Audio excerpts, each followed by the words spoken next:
Dear students, आज का हमारा लेक्चर है गैस लॉस से रिलेटेड। सबसे पहले हम ये थोड़ा सा समझने की कोशिश करेंगे कि दर हकीकत में गैस के मालिक्यूल्स जो है वो कैसे होते हैं। गैस के मालिक्यूल्स डिस्टेंस पे होते हैं। उसकी वजह से दो बड़े प्रॉपर्टीज गैस के पास होते हैं, यानी gases has no fixed volume and the second thing is gases has no fixed shape। ये दो बातें गैसेस के अंदर होती हैं। इसको हम एक्सप्लेन कुछ यूं करते हैं कि फॉर एग्जांपल मैंने 1 लीटर ऑफ एनी गैस, कोई भी गैस मैंने 1 लीटर लिया और एक कंटेनर लिया मैंने। Late us consider this is a container, और इस कंटेनर का जो वॉल्यूम है यानी इसकी जो कैपेसिटी है, लेट अस कंसीडर वो मेरे पास 5 लीटर की है। जब इसके अंदर मैं ये गैस डाल दूंगा, ये 1 लीटर गैस इसके अंदर डाल दूंगा, तो ये गैस इस पूरे कंटेनर के अंदर फैल जाएगी। लेकिन अगर यहाँ पर ये पिस्टन मूवेबल है और मैं इसको एक्सटर्नल प्रेशर लगा के इसको प्रेस कर दूंगा, क्योंकि जैसे मैंने कहा कि गैस मॉलिक्यूल बहुत दूर दूर होते हैं, तो ये कंप्रेसिबल होता है, तो ये डाउन हो जाएगा। और लेट अस कंसीडर इनिशियल में इसकी पूरी कैपेसिटी को 5 लीटर को इस गैस ने भर दिया था, लेकिन जैसे मैंने एक्सटर्नल प्रेशर बढ़ा दिया तो ये मेरे पास आ गया। लेट अस कंसीडर ये मेरे पास 2.5 लीटर पे आ गया। तो इसका मतलब ये हुआ कि किसी गिवन मास के लिए, किसी गिवन मास ऑफ गैस के लिए वॉल्यूम जो है वो फिक्स नहीं होता है। दूसरी बात है कि शेप की बात करते हैं। शेप में हमारे पास ये होता है कि लेट अस कंसीडर मैंने इस कंटेनर के अंदर तो गैस डाल दी तो इसी कंटेनर की शक्ल इख्तियार करता है। लेकिन late us consider for example मैं क्या करता हूं, मैं कोई कंटेनर लेता हूं जिसकी शेप फॉर एग्जांपल ये है और इसमें गैस को भर देता हूं, तो गैस इसी शक्ल में आ जाएगी। तो ये दो प्रॉपर्टी है गैस की कि वॉल्यूम और शेप इनका फिक्स नहीं होता है। अच्छा, गैस को डिस्क्राइब करने के लिए हम 4 वेरिएबल्स लेते हैं और वो 4 वेरिएबल्स हमारे पास है mass, mass of gas, pressure, temperature and volume of the gas. ये 4 वेरिएबल्स लेते हैं और इसके बेस पे हम गैस को डिस्क्राइब करते हैं। तो एक्सपेरिमेंटली इनमें से 2 वेरिएबल्स के दरमियान रिलेशनशिप मालूम किया गया है, जबकि 2 वेरिएबल्स को कांस्टेंट रखा गया है। इसमें सबसे पहले जो हमारे पास हम बात करेंगे गैस लॉ की, वो हमारे पास है बॉयल्स लॉ। बॉयल्स लॉ क्या कहता है? बॉयल्स लॉ कहता है the volume V of a given mass of a gas, यानी हम गैस लेते हैं और उसका पर्टिकुलर मास लेते हैं, यानी खास मास लेते हैं, गिवन मास लेते हैं, फॉर स्पेसिफाइड मास लेते हैं, तो उसका जो वॉल्यूम होगा वो इनवर्सली प्रोपोर्शन होगा प्रेशर का। प्रोवाइडेड कब होगा? कि जब आपके पास you will keep the temperature of the system constant, T will be constant. इसको अगर थोड़ा सा मैं एलाबोरेट करना चाहूं तो यू होगा कि हमारे पास लेट अस कंसीडर कि हमने एक कंटेनर लिया और इस कंटेनर के अंदर मैंने गैस को रखा। ये मेरे पास let us consider this is gas, ये गैस है मेरे पास इस कंटेनर के अंदर, इसका कोई पर्टिकुलर वॉल्यूम V है और इसका मास जो मेरे पास है वो M है। ये इनवर्सली प्रोपोर्शन टू प्रेशर होगा, यानी इसका मतलब ये हुआ कि अगर ये जो हमारे पास एक्सटर्नल प्रेशर है, ठीक है, ये कब रिड्यूस होगा कब इंक्रीज होगा, ये डिपेंड करता है वॉल्यूम के ऊपर। किस चीज के ऊपर डिपेंड करता है? वॉल्यूम के ऊपर डिपेंड करता है।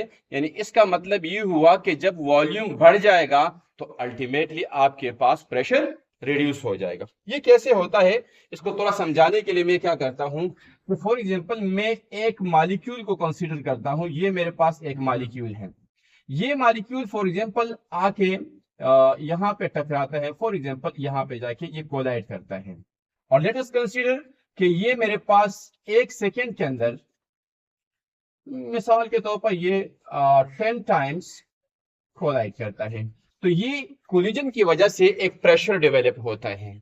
लेकिन मैं क्या करता हूं, मैं इस कंटेनर का एक्सटर्नल प्रेशर रिड्यूस कर देता हूं तो मेरे पास क्या हो जाएगा कि वॉल्यूम बढ़ जाएगा। अब फॉर एग्जांपल मेरे पास वॉल्यूम कहां तक पहुंचा, लेट अस कंसीडर वॉल्यूम इस गैस का बढ़ गया, यहां पर आ गया।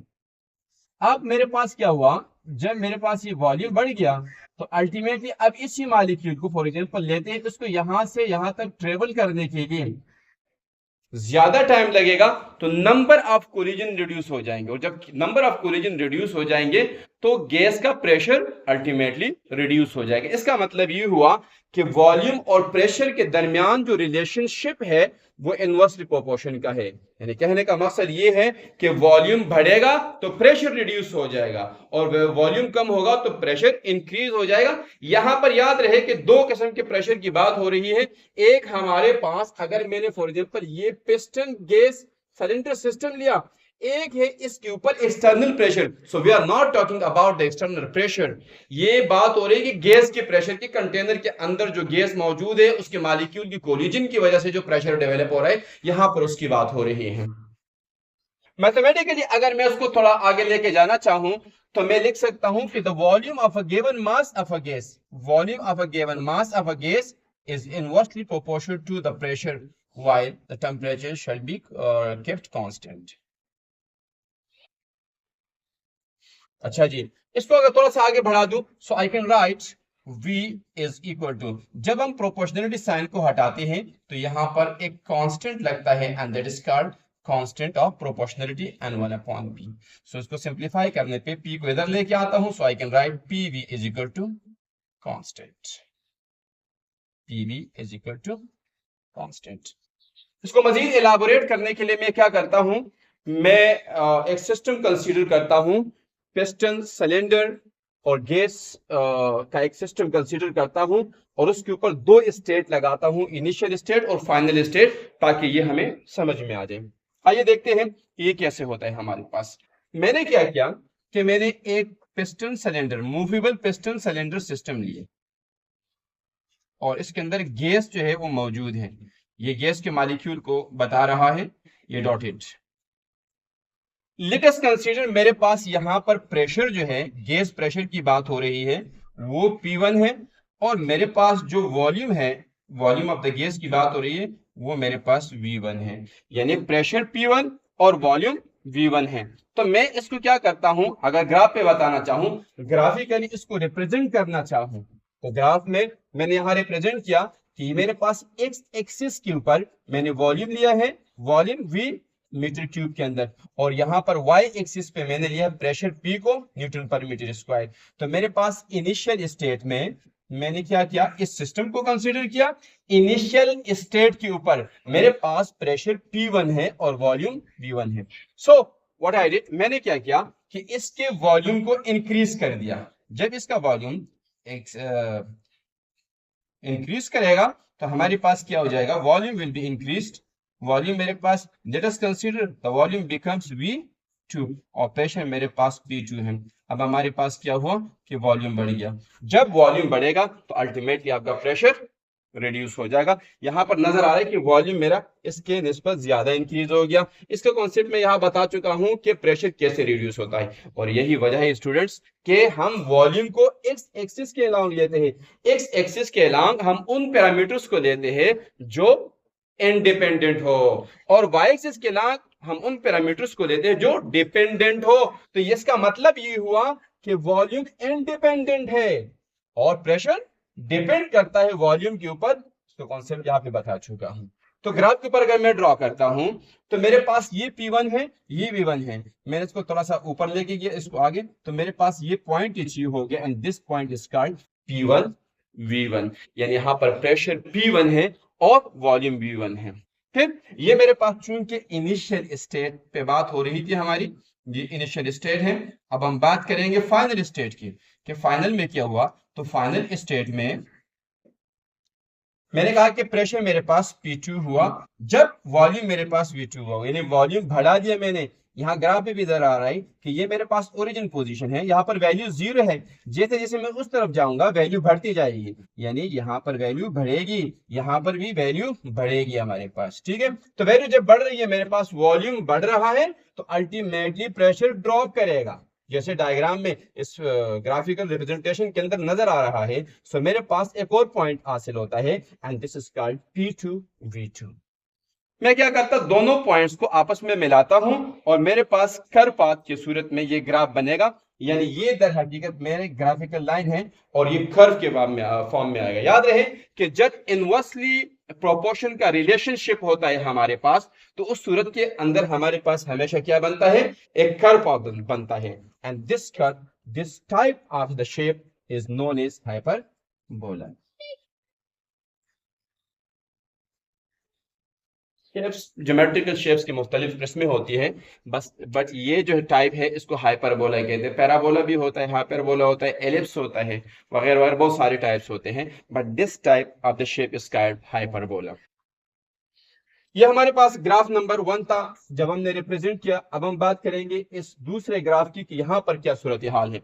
मैं क्या करता हूं, अगर मैं एक्सपेरिमेंट लीजिए हुआ है, अगर मैं रिलेशनशिप ड्रॉ करता हूं प्रेशर P और 1/V के दरमियान, यहां पर बात हो रही थी वॉल्यूम, यहां इनवर्स ऑफ वॉल्यूम की बात हो रही है, यानी P is proportion directly proportion to 1/V। तो इस सूरत के अंदर मेरे पास एक स्ट्रेट लाइन हासिल होता है। स्ट्रेट लाइन का मतलब ये होता है कि दोनों के दरमियान रिलेशनशिप डायरेक्टली प्रोपोर्शन का है, यानी अगर 1/V की वैल्यू बढ़ेगी तो प्रेशर भी बढ़ेगा, और अब 1/V की वैल्यू रिड्यूस होगी तो प्रेशर भी रिड्यूस होगा। Therefore I got a straight line. इस मैथमेटिकल इक्वेशन को थोड़ा सा आगे बढ़ाता हूं और देखता हूं कि क्या होता है। हमने थोड़ी देर पहले तस्करा किया कि हमारे पास इनिशियल स्टेट में प्रेशर P1 है, वॉल्यूम V1 है, और या ये P2 है, ये V2 है। तो आइए इसके ऊपर अप्लाई करते हैं। ये मेरे पास फॉर इनिशियल स्टेट मेरे पास क्या हो जाएगा, P1 V1 is equal to some constant, और फाइनल स्टेट के लिए P2 V2 this will be equal to constant. याद रहे कि ये कांस्टेंट, इसकी जो भी वैल्यू आएगी ये दोनों के लिए सेम आएगी, दोनों के लिए सेम आएगी। सो बस अगर मैं इन दोनों को इक्वलाइज करता हूं, यानी P1 V1 का जो रिजल्ट आया और P2 V2 का जो रिजल्ट आया, वो दोनों आपस में क्या है, सेम है, इक्वल है। सो ये दोनों आपस में क्या होंगे, they will be equal to each other. So I can write, बस मैं लिख सकता हूं P1 V1 is equal to P2 V2, and this is called Boyle's law।